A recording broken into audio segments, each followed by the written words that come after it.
Claire, today we're gonna make a fish to talk about Jesus calling the disciples after his resurrection. It's a catfish.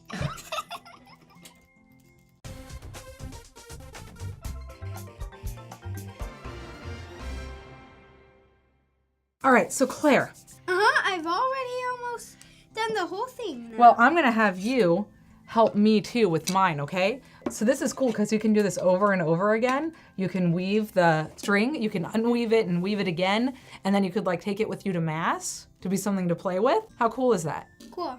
Do you know why we're making a fish today? Jesus told the disciples to cast their nets on the other side, and they did, and they got a lot, and they almost were drowning.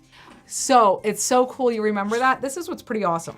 That's at the beginning of the Gospels when Jesus calls the disciples for the first time, right? And he says, cast your nets on the other side and I'll make you fishers of men, all that cool stuff about fish, right? Well, in today's reading, this is actually from at the end of John, after Jesus has died and resurrected.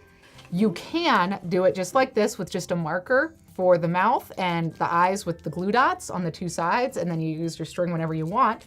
Or you could use paint from home.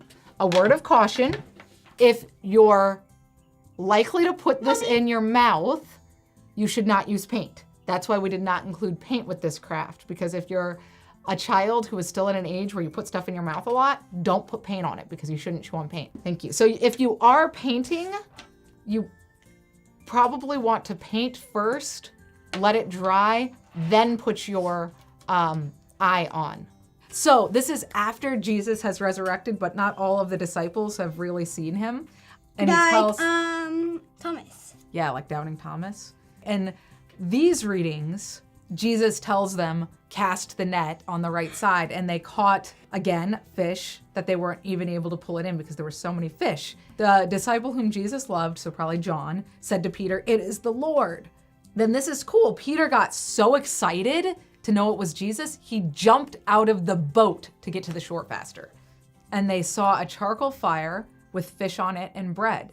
And so Jesus said, "Bring over the fish you just caught." So Simon Peter went over and dragged the net ashore.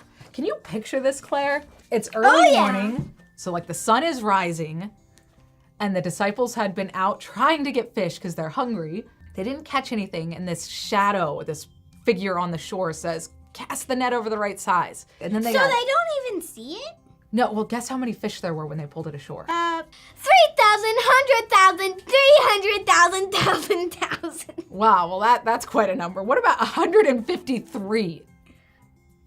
That's even less than my number. That is less than your number, but that might be what fit into a net. And that's how many they caught. And Jesus said, "Come have breakfast." No one asked him, "Who are you?" because they realized it was the Lord. And Jesus took the bread and gave it to them. And that was the third time Jesus was revealed to his disciples after being raised from the dead. And you know what Jesus talked with them about? What? He said, "Simon, son of John, do you love me more than these?" And now he was holding up the food. And Simon Peter said, "Yes, Lord, you know that I love you." And Jesus said to him, "Feed my lambs." And he said, "Feed my sheep. Amen, amen, I say to you, when you were younger, you used to dress yourself and go where you wanted. But when you grow old, you will stretch out your hands and someone else will dress you and lead you where you want to go." He did this signifying by what kind of death he would glorify God. And when he said this, he said to them, "Follow me." Jesus was revealed while he was feeding the disciples and calling them in a similar way to the beginning of the scriptures when he called them for the first time.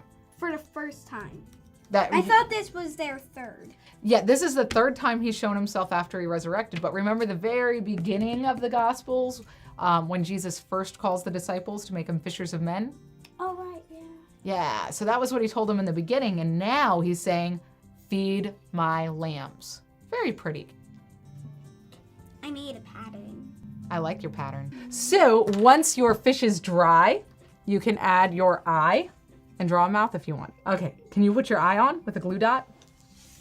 Can I draw over it now? Yes, now you can draw on it. And you can practice different types of stitching. Like this one is a blanket stitch Why is it called that? because it goes around like a blanket, and you can use these for a fin. Or you could do like what Claire did and do a running stitch, which was in and out. So that's the running stitch Why is it called a running? and the blanket stitch. All right, good job, kiddo.